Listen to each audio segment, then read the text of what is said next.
Hi everyone, আসসালামু আলাইকুম। আজ আমি তৈরি করব চকলেট কেক। অনেক বেশি চকলেটি আর তুলতুলে ময়েস্ট একটা কেকের রেসিপি আপনাদের সাথে শেয়ার করব।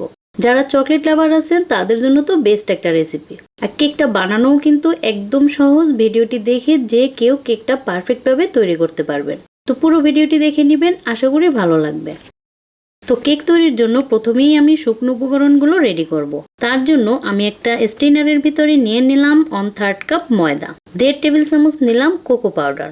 কেকের টেস্ট ভালো হওয়ার জন্য অবশ্যই কিন্তু কোকো পাউডারটা ভালো ব্র্যান্ডের ব্যবহার করতে হবে। 1/2 চা চামচ দিলাম বেকিং পাউডার, সামান্য 1 চিমটির মতো দিলাম লবণ। এবার এগুলো চেলে নিতে হবে।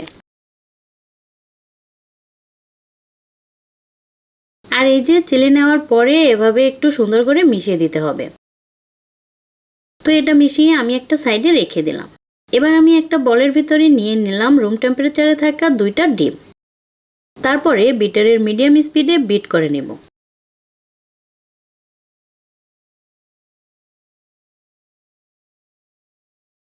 একটু বিট করার পরে আমি এখানে মেশাবো চিনি।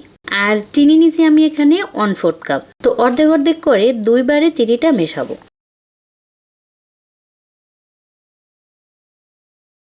অর্ধেক চিনি দিয়ে একটু সময় বিট করার পরে বাকি অর্ধেকটা চিনি দিয়ে দিলাম। এবার আমি এটাকে বিট করব যতক্ষণ না পর্যন্ত চিনিটা পুরোপুরি গলে যায়।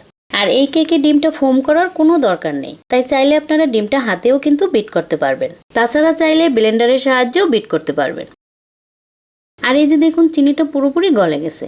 আর ডিমের কালারটা এরকম একটু সাদা টাইপের হয়ে গেছে। তো ঠিক এই পর্যায়ে আমি এর ভিতরে মেশাবো 1/2 কাপ সয়াবিন তেল। আর 1/2 চা চামচের মতো দিলাম ভ্যানিলা এসেন্স। আর 1/2 চা চামচের মতো দিলাম চকলেট ইমালশন। ইমালশন হাতের কাছে না থাকলে বাদ দিতে পারেন। তবে ইমালশন দিতে পারলে কেকের ভিতরে চকলেটের সুন্দর একটা ফ্লেভার এবং কালার দুটোই পেয়ে যাবেন। এবার বিটার স্পিড একে রেখে এটাকে অল্প একটু সময় বিট করব। জাস্ট সবকিছু একটু মিশে গেলেই হয়ে যাবে। আর এই যে সুন্দরভাবে মিশিয়ে নিলাম। এবার শুকনো উপকরণগুলো আমি এর সাথে মেশাবো। মেশানোর সময় আমি আরও একবার চেলে নিব। এতে করে কেকটা বেশি সফট হবে আর মেশাতেও কিন্তু সুবিধা হবে। আর এই যে যেহেতু এটা স্পঞ্জ কেক না, তাই মেশানোর ক্ষেত্রে কোনো রকম সাবধানতা নেই। জাস্ট এটাকে ভালো করে মিশিয়ে নিলেই হয়ে যাবে। এই যে দেখুন এটা মেশানো কিন্তু শেষ। আর অনেক বেশি ঘোটাঘাটি করারও কোনো দরকার নেই। আর মেশানোর পরে কেকের ব্যাটারটা কেমন হয়েছে একটু দেখুন।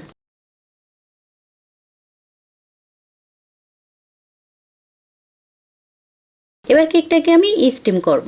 তার জন্য আমি এরকম একটা হিটপ্রুফ কাচের বাটি নিয়ে নিলাম। চাইলে কিন্তু কেকটাকে বেকও করা যাবে, কিন্তু আমি আজকের কেকটাকে স্টিম করব। তো বাটিতে একটু তেল মাখিয়ে নিলাম।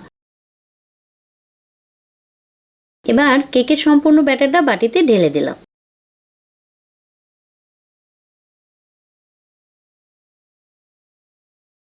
এবার একটা টুথপিকের সাহায্যে এভাবে একটু দাগ দাগ টেনে ব্যাটারটা সুন্দরভাবে বসিয়ে দিলাম। এতে করে ভিতরে কোনো এয়ার বাবলস থাকলে বের হয়ে আসবে।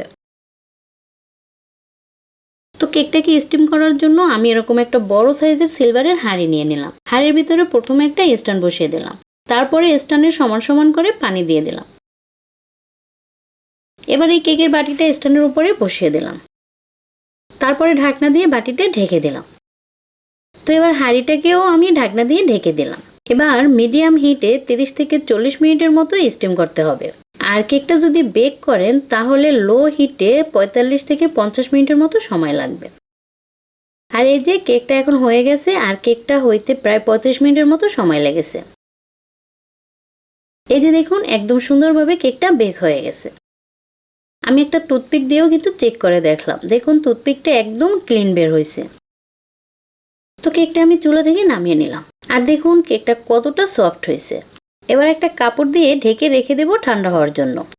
তো কেকটা ঠান্ডা হতে থাক, এদিকে আমি একটা হাঁড়িতে নিয়ে নিলাম ফুটন্ত গরম পানি। তারপরে একটা বাটিতে নিয়ে নিলাম 100 গ্রাম মিল্ক চকলেট।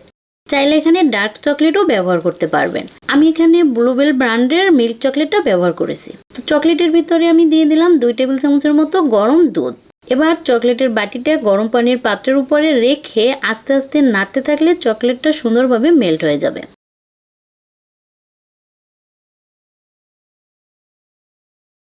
আর এই যে চকলেটটা কিন্তু সুন্দরভাবে মেল্ট হয়ে গেছে। তো দেখুন এদিকে কেকটাও মোটামুটি ঠান্ডা হয়ে গেছে। এবার একটা কাঁটা চামচের সাহায্যে কেকটাকে এভাবে একটু ছিদ্র করে নিব।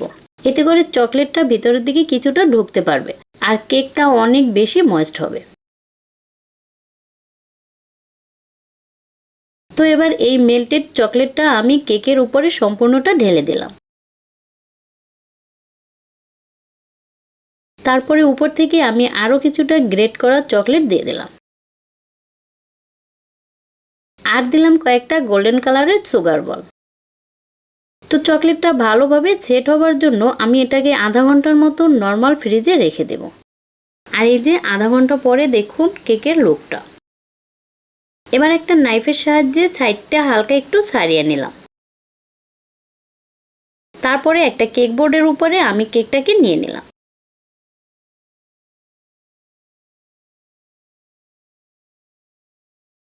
আর এই যে দেখুন কেকটা কতটা ইয়াম্মি লাগতেছে, অনেকটা ব্রাউনের মতো লুক হয়েছে। তো কেকটাকে একটু কেটে নিলাম।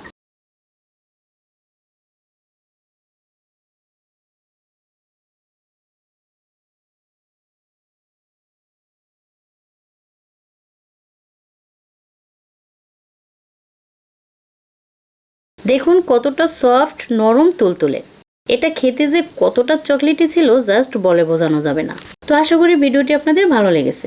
ভালো লাগলে অবশ্যই কিন্তু ট্রাই করে দেখবেন। আর যারা এখনো আমার চ্যানেলটি সাবস্ক্রাইব করেননি তারা কিন্তু অবশ্যই চ্যানেলটি সাবস্ক্রাইব করে দিবেন। ভালো থাকবেন সবাই, আল্লাহ হাফেজ।